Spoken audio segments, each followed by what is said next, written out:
أصحابه الطيبين الطاهرين أما بعد فأعوذ بالله من الشيطان الرجيم بسم الله الرحمن الرحيم اليوم أكملت لكم دينكم وأتممت عليكم نعمتي ورضيت لكم الإسلام دينا صدق اللہ العظیم۔ سب دوست عقیدت و محبت کے ساتھ درود پاک پڑھیں۔ اللہم صلی علی محمد وعلی آل محمد کما صلیت علی ابراہیم وعلی آل ابراہیم انک حمید مجید۔ اللہم بارک علی محمد وعلی آل محمد کما بارکت علی ابراہیم وعلی آل ابراہیم انک حمید مجید۔ لائق سب تعظیم و تکریم قابل قدر علماء کرام، واجب الاحترام برادران اسلام، بزرگوں، دوستوں، بھائیوں، یہ دینی درسگاہ مدرسہ طیب المدارس ہمارے حضرت اقدس مولانا محمد طیب صاحب دامت برکاتہم اللہ علیہ ان کے صاحبزادے نے یہاں آ کر محنت کی ہے۔ آج سے کچھ دن پہلے حضرت اقدس مولانا ثناء اللہ فاروقی صاحب نے مجھے حکم ارشاد فرمایا کہ اپنے ساتھی ہیں، ہم صرف ایک علاقے کے نہیں بلکہ ہمارا آپس میں دینی رشتہ بھی ہے اور دنیاوی رشتہ داری بھی ہے ایک دوسرے کے ساتھ۔ اور سب سے بڑی بات یہ ہے کہ یہ اس بستی کے ہیں خانپور میں جہاں شیخ الاسلام حضرت درخواستی نے دین پور شریف سے پڑھنے کے بعد سب سے پہلے تدریس کا کام وہیں پر شروع کیا تھا، اور اس وقت حضرت درخواستی اپنی بستی درخواست سے ان کے اس بستی مومن تک پیدل آتے جاتے تھے۔ یہ وہ دور تھا جب حضرت درخواستی 55 سبق روزانہ پڑھایا کرتے تھے، صبح سے شام تک آدمی بیٹھ کر پڑھاتے تھے۔ ہم ایک مرتبہ بدرالعلوم میں حضرت مولانا عبدالغنی صاحب جاجروی مرحوم کی زیارت کے لیے گئے۔ میں تھا، میرے ساتھ مولانا مطیع الرحمن درخواست۔ جب تعارف ہوا تو میں تو ظاہر ہے ان کے شاگردوں کے کھاتے کا آدمی ہوں، تو میں نے کہا جی یہ حضرت درخواستی کے بیٹے ہیں مولانا مطیع الرحمن۔ تو حضرت مولانا عبدالغنی صاحب اٹھ کر کھڑے ہو گئے، ترمذی پڑھا رہے تھے، کتاب بند کی، کھڑے ہو کے ملے، ہم سے باتیں کی، اور جب روانہ ہونے لگے تو باہر نکل کر حاجی مطیع الرحمن صاحب کی جوتی سیدھی کی۔ ہم نے کہا حضرت آپ تو ہمارے استادوں کے سب اتنے بڑے عالم ہیں اور اتنے کمال والے ہیں، آپ یہ کیا کر رہے ہیں؟ مولانا عبدالغنی کی آنکھوں سے آنسو بہہ پڑے، فرمانے لگے تمہیں کیا پتا، میں بستی مومن میں حضرت درخواستی کے پاس مشکات شریف میں نے پڑھی ہے، وہ تو میرے استاد ہیں، یہ میرا استاد گھرانہ ہے۔ ہمیں تو اپنے بڑوں نے سکھایا ہے کہ اپنے اساتذہ کے بھی ادب کرو، اساتذہ کی نسلوں کا بھی ادب کرو۔ یہ وہ خاندان بیٹھا ہے آپ کے دار۔ اللہ نے اس پورے خاندان کو، ان کے والد مولانا ممتاز صاحب ہمارے ساتھ یہی ساتھ کا بعد ہم نے ایک عرصہ کٹے گزارا۔ اسی طریقے سے مولانا ممتاز ان کے بڑے تھے حضرت مولانا احسان اللہ فاروقی صاحب لاہور میں کمال درجے کا مجاہد مباہد آدمی، اور آپ حیران ہوں گے کہ جہاں ان کی قبر ہے مسجد کے اندر 10-15 سال بعد وہاں شدید بارشوں کی وجہ سے پانی وہاں اکٹھا ہوا تو وہ جگہ بیٹھ گئی۔ سب ساتھیوں نے کہا بھی کیا کریں، علماء سے مشورہ کیا، علماء نے کہا یہ قبر کا معاملہ اللہ اور بندے کے درمیان ہوتا ہے، اوپر مٹی ڈال دو۔ انہی میں ان کے والد مولانا ممتاز صاحب بھی وہاں، انہوں نے کہا میرے بھائی نے ساری زندگی قرآن پڑھایا، دین کی خدمت کی ہے، اس کی لاش کو کچھ نہیں ہوا ہوگا، جیسے رکھا تھا ویسے رکھا۔ یہ ابھی استاد جی حدیث پڑھ رہے تھے، او اللہ تعالیٰ الی الارض، اللہ زمین کو وحی کرتا ہے، اس کے سینے میں میرا قرآن ہے، اس کو کچھ نہیں۔ تو جب وہ قبر مبارک کھولی گئی تو حضرت کا کفن بھی 11 سال بعد پورے کا پورا تھا، اور پھر اسی کو صاف کر کے وہاں پر اور نیچے ریت ڈال کے ان کی تدفین وہاں پر کی۔ یہ وہ عظیم قافلہ ہے، اسی کے یہ افراد ہیں۔ میں اہل علاقہ سے یہ کہوں گا اللہ کے لیے ان لوگوں کی قدر کریں، یہ اس وقت بھی آپ کو کلمہ خیر سناتے ہیں، کلمہ حق سناتے ہیں۔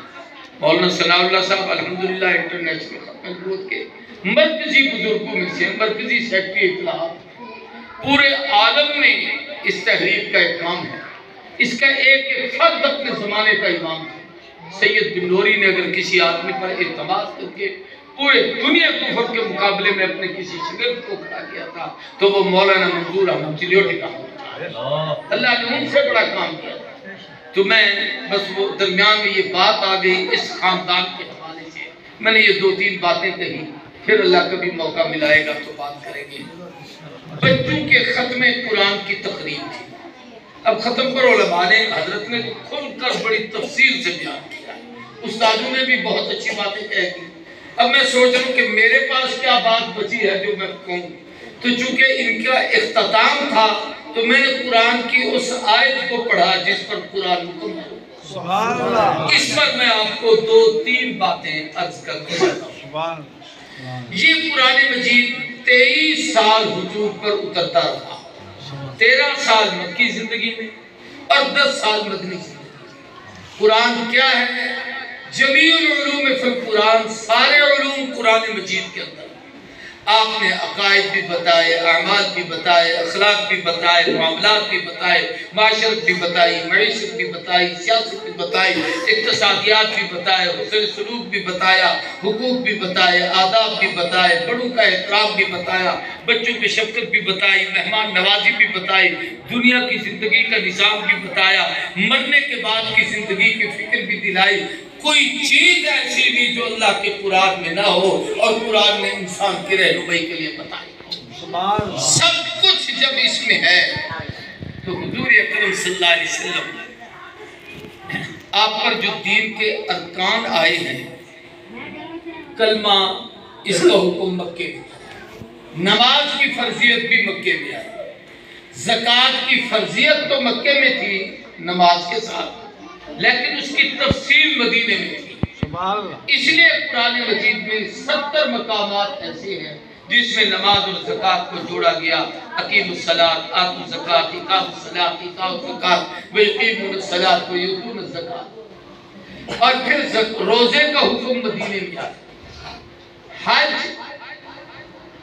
حضور اکرم صلی اللہ علیہ وسلم کے وصال سے 1 سال پہلے 9 ہجری میں اس کی فرضیت آئی۔ پہلے سال حضور نے امیر حج ابو بکر صدیق کو بنا کر، اگلا سال جب آیا تو آپ نے شوال کی عید پڑھی۔ علماء جانتے ہیں کہ شوال سے اشہر حج یعنی حج کے مہینے شروع ہوتے ہیں۔ حج کے دن تو ذو الحج میں ہیں، لیکن مہینے یہ حج کے کہلاتے ہیں۔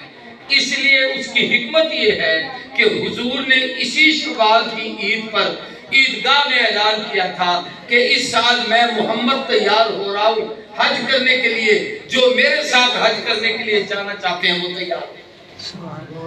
ہمارے ہاں علماء کے قافلے جاتے ہیں حج عمرے کے لیے، کئی لوگ اپنے ساتھ کئی 100 آدمی لے کے جاتے ہیں۔ ہر آدمی کوشش کرتا ہے کسی نیک صالح عالم کے ساتھ جاؤں تاکہ وہاں عبادت کر سکوں، آقابات ادا کر سکوں، مسائل سارے کے سارے ٹھیک ہوں۔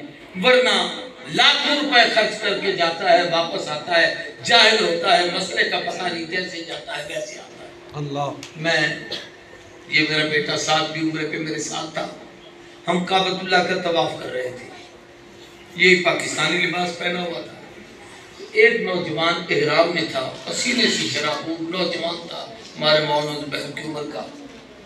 ہم نے اسے دیکھا بھی، یہ وہ میرے قریب آ کے نا کپڑے دیکھ کے کہتا ہے آپ پاکستانی ہیں؟ میں نے کہا جی میں پاکستانی ہوں۔ تو مجھے کہتا ہے یہ کب ختم کریں گے؟ میں نے کہا کیا؟ کہتے ہیں جو چکر لگا رہے ہیں کعبے کے ارد گرد جو چکر لگا رہے ہیں یہ کب ختم کریں گے؟ میں نے کہا کیوں خیر ہے؟ اس نے کہا میں رات 3 بجے کا آیا ہوں، یہ بھی چکر لگا رہے ہیں، میں بھی چکر لگا رہا ہوں، وہ ختم کرے تو میں ختم کروں۔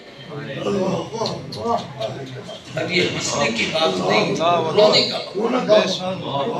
5 لاکھ روپیہ خرچ کر کے عمرے پہ جائے اور اس کو پتہ نہیں کہ طواف کے چکر میں، اسے پتہ نہیں کہ صفا مروہ کی صحیح کیا ہو۔ اسے پتہ نہیں کہ یہاں کے احکامات کیا ہیں، اور اس کی حالت یہ ہے کہ اس حالت میں پھر رہا ہے۔ پھر میں نے وہ میرا مکمل ہو گیا تو میں اس کو ساتھ لے گیا، میں نے اس کا پورا عمرہ کروایا، مجھ سے پتہ شتیں مانگنے لگا، میں پاکستان آپ لاہور آتے ہیں تو مجھے ملے۔ میں نے کہا اس کی ضرورت نہیں، بس تیرا عمرہ پورا ہو گیا، مجھے اس کی خوشی ہے کہ اللہ نے تجھے ایک نعمت عطا۔ سبحان اللہ۔ میں عرض یہ کرنا چاہتا ہوں کہ صحابہ حضور کے ساتھ حج کے لیے تیار ہیں۔ حدیث کی کتابوں میں آتا ہے سوالات 1,30,000 35,000 1,45,000 تک مختلف تعداد ہے کہ حضور عرفات کے میدان میں پہنچے تو اتنی تعداد میں جوان صحابہ جمع ہوئے، قبائل کے لوگ، علاقوں کے لوگ، مختلف جگہوں سے لوگ،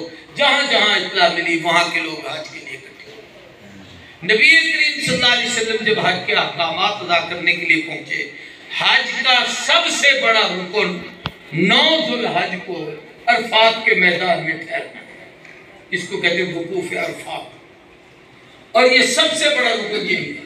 یہاں پر 3 کام ہوتے ہیں، ایک یہ ہے کہ ظہر اور عصر وہاں کٹھے پڑھی جاتی ہے، دوسرا وہاں امام خطبہ دیتا ہے جس میں مسائل بیان کرتا ہے، تیسرا اس خطبے کے بعد سورج غروب ہونے تک ہر آدمی، امیر ہے، غریب ہے، چھوٹا ہے، بڑا ہے، مرد ہے، عورت ہے، جناب والا کوئی کھڑے ہو کر، کوئی بیٹھ کر، کوئی سجدے میں جا کر، رو کر، کوئی اپنے لیے، بھائیوں کے لیے، رشتہ داروں کے لیے، امت کے لیے گر گرا کے رو رو کے دعائیں مانگ رہا ہے، وہاں سوائے دعا مانگنے کے اور کوئی کام نہیں، وہ یہی کی کام۔ تو نبی کریم صلی اللہ علیہ وسلم بھی حج پر تشریف لائے تو صحابہ ساتھ، حضور کے نبوت کے کمالات و خصوصیات و معجزات میں سے یہ ہے، اور میں اس پر بڑی تفصیل سے باتیں کرتا ہوں کہ 1.5 لاکھ کا مجمع تھا، کوئی سپیکر نہیں ہے،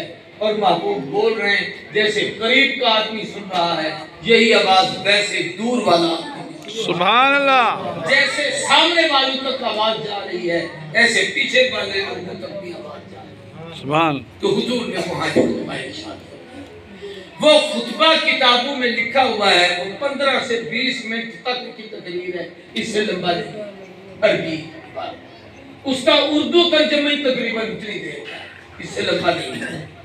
اب اس میں کیا ہے آپ حیران ہوں گے کہ آپ نے ایمانیات بھی اس میں بیان کیے، آپ نے اسلامیات بھی اس میں بیان کیے، عقائد بھی اس میں بیان کیے، عبادات بھی اس میں بیان کی، معاملات بھی اس میں بیان کیے، اخلاقیات بھی بیان کیے، معاشرت بھی بیان کی، معیشت بھی بیان کی، زندگی گزارنے کے اسلوب بھی بیان کیے، حلال بھی بیان کیا، حرام بھی بیان کیا، شریعت کے مسائل بھی بیان کیے، زندگی گزارنے کے اسلوب بھی بیان کیے۔ کوئی ایسی چیز جو قیامت تک انسانیت کی ضرورت ہو اور امت کو ضرورت پڑے حضور نے وہاں نہیں چھوڑی جو سجدۃ الوداع کے خطبے میں ارشاد فرمایا۔ حتیٰ کہ آج پوری دنیا کے بڑے بڑے سکالر، بڑے بڑے سائنسدان، بڑے بڑے مقنن قانون دان اکٹھے ہو جائیں اور کسی موضوع پر سوچنا شروع کریں انسانی ہمدردی کے ساتھ، جہاں یہ انتہا کو پہنچیں گے پتہ چلے گا کہ 1500 سال پہلے حضور حجۃ الوداع کے خطبے میں وہ بات ارشاد فرمایا۔ سبحان اللہ۔ آپ کا خطبہ مکمل، خطبہ مکمل ہونے کے بعد توجہ میری طرف، حضور پر وحی کے آثار ظاہر۔ مولانا جیسے آپ کو تعارف کرا رہے تھے نا، آپ کو عمر نہیں ہے کہ میں ویسی تقریر کروں، بازو چڑھاؤں، کھڑا ہو جاؤں۔ اب تو یہ ہے کہ جو باتیں دماغ میں ہیں وہ سنیں، تو یہ آپ کا احسان ہے، بلکہ شکریہ ادا کرتا ہوں۔ اب تو میں ان یاروں کا جو محبت میں ہمیں بلاتے ہیں، آج حضرت مولانا عبدالعزیز صاحب ہمارے یہ تعلیم کے بزرگ دوستوں سے، بزرگ سے مراد ہے ہم سے 2 سال 1 سال آگے کی کتاب، ایسے مفتی غریب صاحب مجھ سے 1 سال پہلے تھے۔ یہ ہمارے وہ ساتھی ہیں جن میں ہم نے میرے شاہ میں ایک وقت کٹھا گزارا ہے، یہ ان کے صدقے سے یہ ملاقاتیں ہوئی ہیں، ورنہ اس عمر میں کون کسی کے پاس نہیں ہے۔ تو میں عرض کر رہا ہوں کہ نبی کریم صلی اللہ علیہ وسلم نے خطبہ ارشاد فرمایا، خطبہ مکمل ہونے کے بعد کچھ دیر گزری، عصر کے بعد کا وقت تھا، جیسے اب عصر کی نماز کا وقت ہے، ہم نماز پڑھیں گے تو وہ ظہر عصر تو پڑھ چکے تھے۔ سورج غروب ہونے سے پہلے پہلے ابھی آقا وہاں پر تھے تو آپ پر وحی کے آثار، وحی کے آثار کیا ہوتے تھے؟ ایک تو حضور کے جسم پہ کب کبھی تاری ہو جاتا، دوسرا حضور کو پسینہ آتا، تیسرا جس سواری پر بیٹھتے وہ سواری نبوت کا بوجھ نہیں اٹھا سکتی تھی، یا تو وہ زمین پہ بیٹھ جاتی یا اپنے پاؤں پھیلا دیتی۔ یہ کیفیت حضور کی اس نے، صحابہ سمجھ گئے کہ آپ کے آثار وحی ہیں۔ حضور نے سر مبارک لے کے چیک کیا، پسینہ آنا شروع ہو گیا، کچھ دیر کے بعد وہ کیفیت ختم ہوئی، آپ نے پسینہ آنا۔ اب آپ نے صحابہ کو وہ بات بتائی جو اس وقت وحی آئی تھی، جس پر اللہ کا قرآن مکمل ہوا اور ہمارا دین کامل ہوا۔ وہ کیا ہے؟ وہ وہی ہے جو میں نے ابھی خطبے میں پڑھا، اس کا ترجمہ کرنا چاہتا ہوں اور اس کی 3 باتیں آپ